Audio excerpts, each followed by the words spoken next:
Assalamualaikum warahmatullahi wabarakatuh. Kami akan mempresentasikan hasil diskusi kami mengenai review jurnal yang ditulis oleh penulis Agung Pambudiono, Endang Suwarsini, dan Muhammad Amin pada tahun 2016. Sebelumnya saya perkenalkan dulu teman-teman sekelompok saya.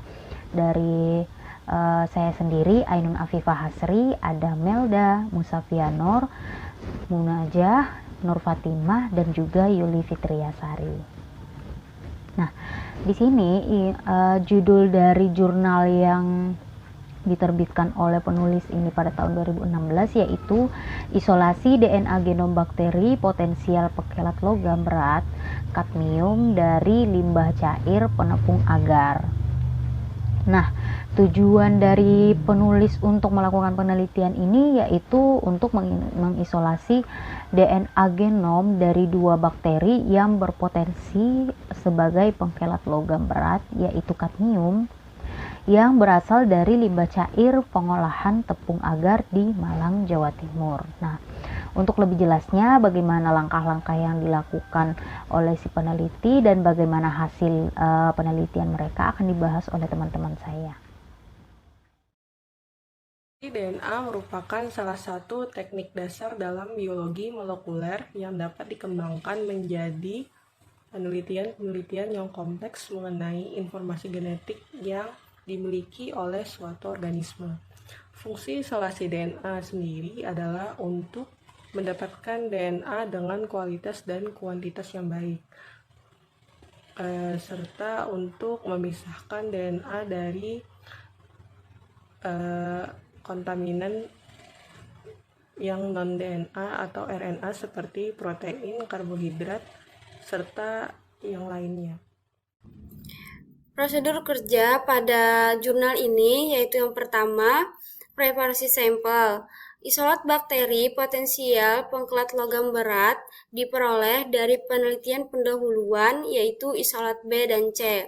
Selanjutnya dilakukan isolasi sampel, di mana pada isolasi sampel ini ada 3 proses, yaitu penyiapan sampel, pelisisan sampel, dan pencucian sampel. Yang pertama yaitu persiapan sampel. 1 kali 109 sel bakteri kita masukkan ke dalam tabung mikrosentrifuge, lalu dilakukan sentrifugasi. Setelah itu, ambil pelet dan tambahkan GT Baper sebanyak 180 mikroliter, lalu di-vortex. Setelah itu, tambahkan fluorinase K sebanyak 20 mikroliter dan diinkubasi pada suhu 60 derajat Celcius. Selama inkubasi, tabung dibalik setiap 3 menit. Selanjutnya itu pelisisan sampel, di mana 200 mikroliter GB Baper dimasukkan ke dalam sampel, lalu di-vortex.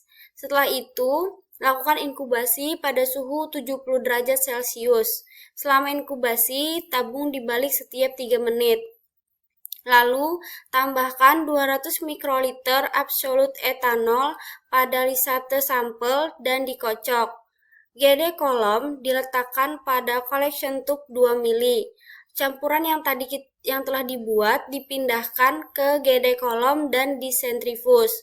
Collection tube 2 mili yang berisi materi sisa dipisahkan dan GD kolom diletakkan pada collection tube 2 mili yang baru.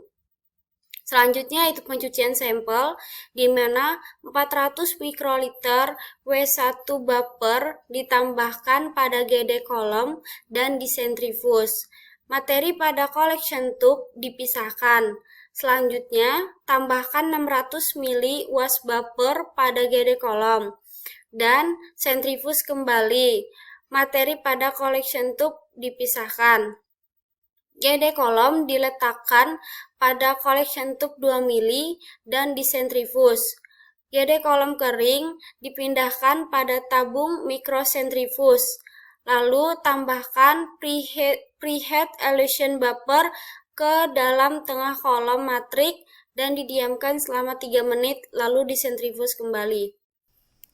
Ya baik, setelah kita mengisolasi DNA, didapat hasil isolasinya.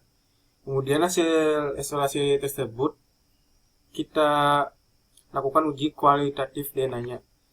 Tujuan dari uji kualitatif ini untuk menentukan keberadaan suatu DNA di dalam larutannya, dalam sampelnya. Apakah ada atau tidak ada. Jadi caranya itu sampel DNA diambil sebanyak 3 mikroliter, kemudian ditambahkan dengan reagen DDH2O sebanyak 1 mikroliter dan loading dye sebanyak 2 mikroliter. Kemudian dihomogenkan di atas parafilm. Loading dye sendiri itu bertujuan untuk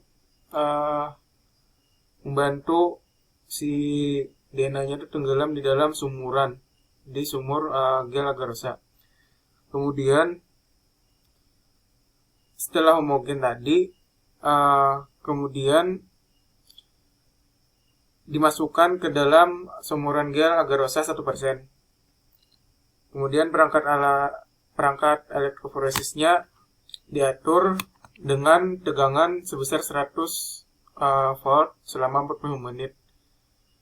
Hasil dari agarosa tadi kemudian diamati dengan UV box. Selanjutnya, setelah dilakukan uji kualitatif, dilakukan dengan uji kuantitatif. Ini bertujuan untuk menentukan jumlah dan besar DNA di dalam suatu larutan. Jadi caranya disiapkan sampel DNA hasil isolasi sebanyak 5 mikroliter, kemudian diteteskan pada spektrofotometri UV vis nanodrop. Kemudian dibaca grafik kemurnian dan konsentrasi DNA. Selanjutnya, saya akan menjelaskan mengenai hasil yang didapatkan pada penelitian ini. Ada 3, yang pertama pengujian secara kuantitatif, yang kedua pengujian secara kualitatif, yang ketiga elektroforesis DNA genom. Untuk pengujian secara kuantitatif, didapatkan hasil konsentrasi DNA yang cukup tinggi, yaitu 1873,1 nanogram per mikroliter dengan tingkat kemurnian isolat DNA panjang gelombang A260/280 sebesar 2,14 pada bakteri B dan 511,6 nanogram per mikroliter dengan tingkat kemurnian isolat DNA panjang gelombang A260/280 sebesar 2,04 pada bakteri C.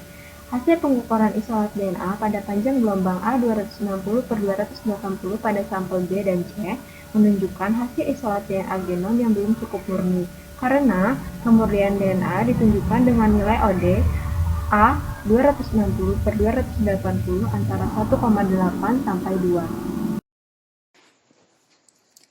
Ya, selanjutnya hasil pada pengujian secara kualitatif.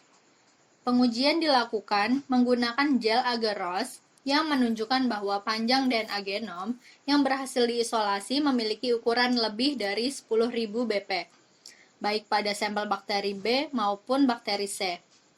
Proses purifikasi DNA perlu dilakukan lebih lanjut untuk memperoleh isolat DNA genom yang lebih murni. Selanjutnya untuk hasil dari tahap elektroforesis DNA genom. Hasil yang didapat juga memperlihatkan bahwa metode elektroforesis hanya menghasilkan pita tunggal pada masing-masing sampel B dan C. Hal tersebut mengindikasikan bahwa DNA genom bakteri tidak terdegradasi. Selain itu, perbandingan beberapa metode ekstraksi juga perlu dilakukan untuk menemukan metode ekstraksi yang paling efektif dan efisien untuk digunakan. Ya, demikianlah presentasi dari kelompok 4 praktikum analisis biomedik. Kurang lebihnya mohon maaf. Wassalamualaikum warahmatullahi wabarakatuh.